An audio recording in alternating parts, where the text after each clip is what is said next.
Alright, let me ask you something. Have you ever been on a hike where the trail itself felt like it was trying to ruin your day? That's exactly what happened in Pennsylvania, and I'm here to break down why this state's trail might be the most unfairly maligned in the entire country.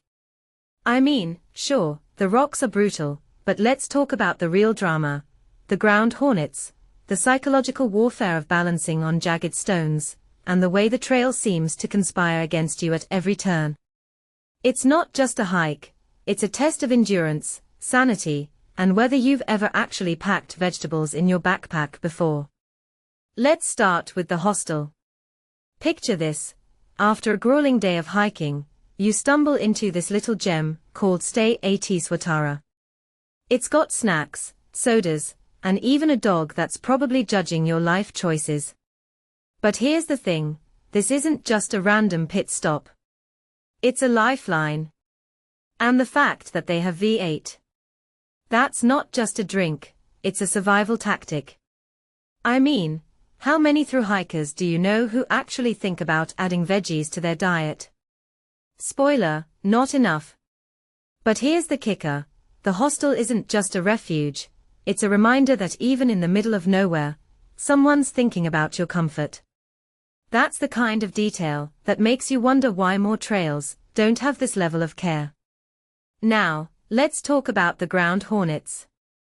I swear, those things are like the universe's way of saying, you thought you were ready for this. 1 second you're walking, the next you're limping like you've been run over by a truck. And here's the worst part, it's not just one sting.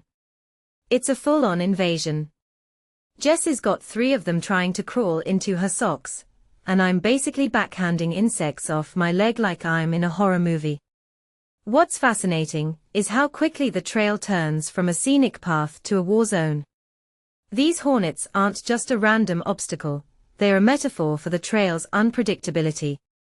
You think you've got it figured out, and then nature decides to remind you who's in charge. And then there are the rocks. Oh, the rocks. Pennsylvania's reputation for being a nightmare isn't just a myth, it's a reality. These aren't just rocks, they're a psychological battle. You're balancing on them like you're walking a tightrope, and every step feels like a gamble. The worst part? The grass hides the rocks, so you're constantly tripping over things you can't see. It's like the trail is playing a cruel joke on you.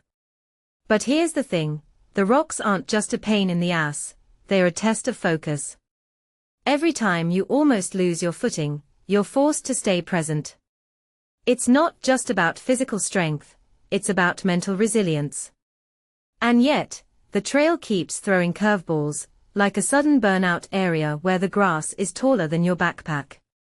It's like the trail is saying, you think you're done? No, we've got more for you. Finally, there's the descent into Port Clinton. Now, this isn't just a drop, it's a symbolic plunge into the unknown. The trail gives you a steep slide down a dirt chute, and you're left wondering if you're about to faceplant into a ditch. But here's the twist, even though the trail is brutal, the people are amazing. It's like the state is trying to compensate for its rough terrain with an overdose of kindness. You start to realize that Pennsylvania's not just about the rocks and hornets, it's about the contrast between the harsh trail and the warmth of the people who live there. It's a reminder that even in the most challenging environments, humanity can shine through. So, what does this all mean? Well, personally, I think Pennsylvania's trail is a masterclass in adversity. It's not just about the physical challenges, it's about how you respond to them. The hornets, the rocks, the relentless terrain, they're all part of a bigger story about resilience. And if you're ever on that trail, remember, the real victory isn't just making it to the end. It's surviving the absurdity of it all, and coming out the other side with a story worth telling.